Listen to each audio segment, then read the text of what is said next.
Hello, how are you? How have you been? So,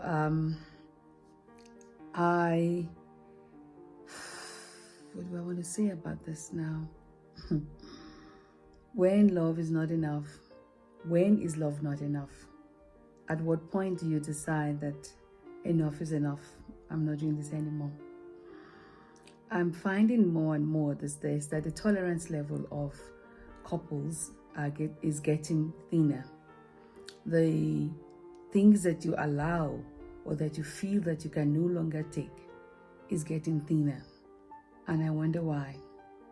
When you had your vows and you said, for better, for worse, what exactly was supposed to be the worst thing that you will take?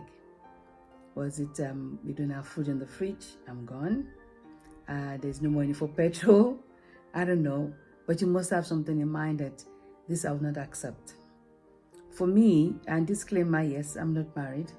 But for me, I will not accept any kind of abuse. Emotional abuse, physical abuse, I just will not take that. Psychological abuse, I will not accept it. And where is my line? The first time will be the last time if a man hit me. It will be like, literally that's it. There's been, I won't do it again. But they will do it again until it gets to, it's because you made me do it. And I won't go there. The same thing with emotional abuse, that there's just a line that you have to know. Just like when you go into a relationship, you say, if this comes up, you go on a date and you say, if this comes up, am I going to let him kiss me? Am I going to let him touch me? Am I going to sleep with him? Whatever it is that you say, you already make up, that before it happens, you've made up your mind. And when you say you're going to marry someone and you're going to marry them for life, you said there's a person I want to spend my life with. What do you think that life entails? Most of the time when people get married, it's but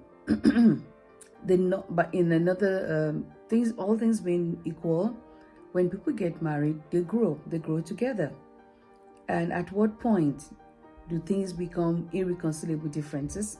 And I just can't be with this person anymore. What has happened? I'm finding, like I said, that the tolerance level of couples have just become thinner. And I don't know why. Yes, the rate of divorce is very high, especially here in South Africa. And when I look sometimes, I think, and this is me where I think, no, women should be treated better than this and all of that. But I think our grandparents had it right. Yes, not some of the things that they did were not things that we would accept today, because we're independent, we're working, we're earning our own pay and all of that. But they also were able to overlook certain things, not because it was good or convenient for them, but they looked at the whole picture of the marriage.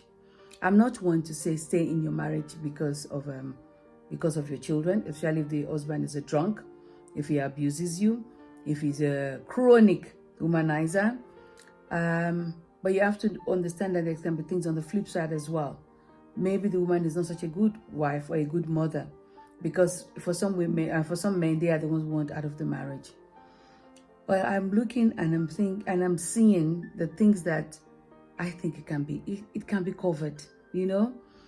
I assume, so maybe I'm being naive, but I assume that when you're married, you want to cover your husband, you want to cover your wife. And I'm not talking about physically, but there are certain things that happen that I don't need to know about. Nobody else but the two of you need to know about it. And maybe you want to say that is exactly why there are things you don't know about that just the two of us know. But if you sit down and think about it, really, is it enough for you to leave your wife? I went to a celebration of life this past weekend, and it brought to my mind again what happened. It's been on my mind for some weeks now. And this couple, they've gone through a really traumatic time. They started almost this year with this accident happening, and things have changed. Physically, things have changed in their lives. Like they would never have thought about when they were dating or when they had their children that this was going to happen somewhere along the line. Never. It's not the kind of thing that you think might happen. much more, what will I do if it happens? Because you just don't think that will happen to you. And I saw how the wife, she was just so grateful that her husband was alive, was here, and I am too as well. And this is a young couple. To me, they're a young couple. This is a young couple, and it just reminded me again that I'm not seeing more of this. She didn't care how her husband looked. She had her husband, and she said she kept saying that, no, I'm not ready to lose him. I'm not ready for him to go. She just wasn't ready. She just wanted a man back. You know, when we start dating, or when when you're really interested in someone and you maybe start going out with them, or maybe before it gets to that stage where you say we're going to get married, before you even say I love you, things build up. There's that fire. Ooh, in my language we say koriko son. I can't sleep if I don't see you. You got to say good morning. You've got to phone each other good night. Yeah, and all of those little things. You get butterflies in your stomach. And it's both ways. Men get butterflies too, no matter how they try to hide it. And it's both ways. But then you get to settle down. You're going to settle down at one point, because it's just the fire. So it's too much to maintain at that level, at that intensity. But the settling down doesn't mean that the love has gone cold. It's just a settling. I'm home. This is where I want to be. This is where I feel. This is just home for me now. And it's not like ashes, the fire is all burnt out. No, I think it's more like a glow, like to me it's just like a glow, like the coals, are just always warm, glow. How you feel in a cold night, and the fire is the fireplaces, and you just feel comforted, you feel safe, you just feel loved, and you feel protected and everything. And I think that should go into every area of marriage as well. If something is happening that wasn't like before, shouldn't you cover your wife? Shouldn't you be that person that doesn't let anybody else know what is going on? Shouldn't be the one who will stand against the in-laws? And I know for men this is so difficult, to stand up to your family, to say, no, this is my wife, this is how I draw the line, she is now mine, this is our family. It's not so easy for some men to do. But I think on the flip side, it has to be the same as well. You also should cover your husband, unless again it's any of those things that I mentioned. I will not take physical abuse, I will not take emotional abuse, and I will not let anyone abuse my children. I don't care who you are, I will not let anyone abuse my child. So shouldn't you just do the same thing? Because the reason for which, unless I really don't know what it means when you say irreconcilable differences. How did it get to that point where now you just cannot reconcile? This is not somebody you just picked up on the road and you became friends. There's been a lot of stuff where when the intimacy started, when you started becoming distant, why didn't you do something about it? Or have you by then said, you know what, I'm done? There was a lady once that I listened to on the radio. She said her husband lost his job, and she used to go, I think it was a Thursday girls' night and stuff like that. And then when that happened, she was the only one that was working, so they had to cut expenses and budgets and all of that. And she said something that stayed, well, I did kind of know it, but anyway. So she said she started making excuses why she couldn't go for the Thursday night, and it wasn't really anything. It was just girls' night, and they'll have drinks and they'll go back home. And she said, not one, till the time she was talking, not one of these girlfriends called her to say, what's up? Why are you not coming again? What's going on with you? Not one. And that's when she realized that her priorities had been wrong, or maybe she just didn't have good friends, I don't have this kind of friends. The people I call friends are friends, okay? And she realized that she needed to be there for her husband, for her children, for her marriage, if she wanted it to work. And she was willing to do it. And she was glad. She was almost glad that the guy lost his job, because then she found what was important to her. And I'm not seeing this. This couple I'm talking about at the weekend, they're a young couple.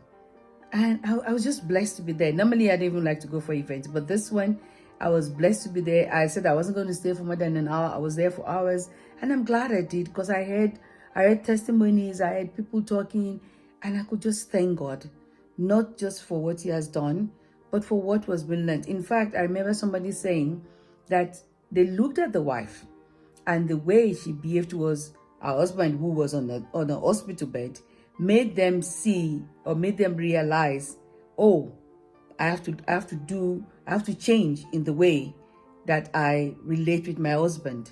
And that's something. She was willing to fight tooth and nail and whatever it will take for her husband. I'm not saying that.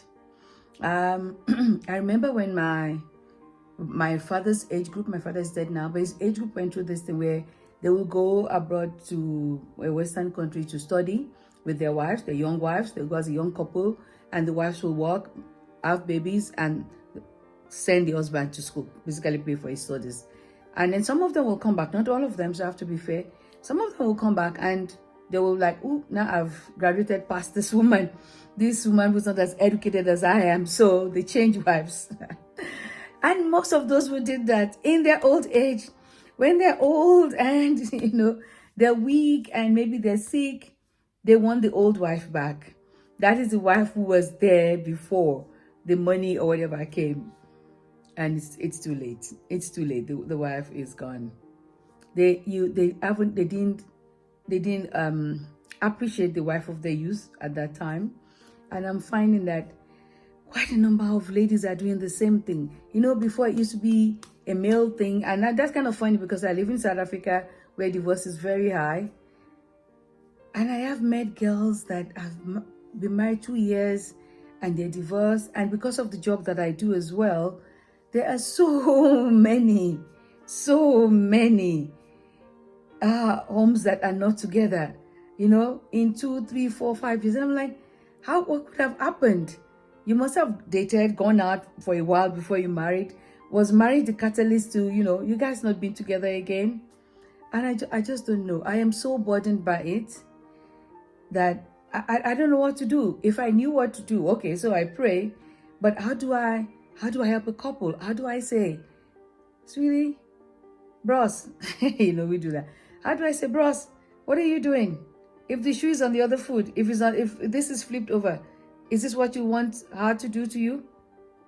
Would you want her to do this to you? And we forget sometimes if that the things, material things are so, there's like vapor. The Bible says money is, like vapor. And these things can go anytime. People lost money during stock exchange, when stock exchange fails. People have lost, the Great Depression in America. People, .com. Ooh, .com was good when it was good. And then when it was bad. And people have lost money. People have even lost lives. I even know of someone that I studied with. I just asked about her the other day. And the person said, oh, didn't you hear? Her husband committed suicide. And I was like, what? Again, a young couple. Okay, maybe not. But they were a young couple when they married. And it was like, oh, there's my husband is the best. And I don't even know what to say to her when I see her now. Because I don't know, where do I start from? I don't know what caused it. So anything can happen. Anything can happen to any one of us. We do not know tomorrow. We can sleep and not wake up. Heaven forbid, until we're old and gray. We may sleep and not wake up. This family, this couple I'm talking about, he didn't intend, when he was telling the story, he didn't intend to go and, and have an accident. He didn't intend for whatever happened to him to have happened. No. He felt it was working. 1 minute it was working, the next minute this is what has happened. 1 minute the wife was sleeping, the next thing she hears was an accident. So we have no idea what can happen. We don't know tomorrow. And the things that we've been given by God, we need to hold them as precious. And I think family is precious. Okay, I don't want to repeat myself because you understand what it is I'm talking about now. So if you're there now, you're thinking, this guy is just it. There is no hope or whatever. Maybe you're the one that needs to lift him up. Maybe you're the one that needs to lift your wife up. Maybe you need to help her look for another job. Maybe you need to help her change careers. Maybe you need to help her study. Something. There must have been something that brought you together. And I don't want to think you married out of some evil intent. So whatever brought you together can't be me. It couldn't have gone by now. Please take, put a pause button on it and check yourself and check what's going on around you. I don't know what else to say. So I'm just going to say bye.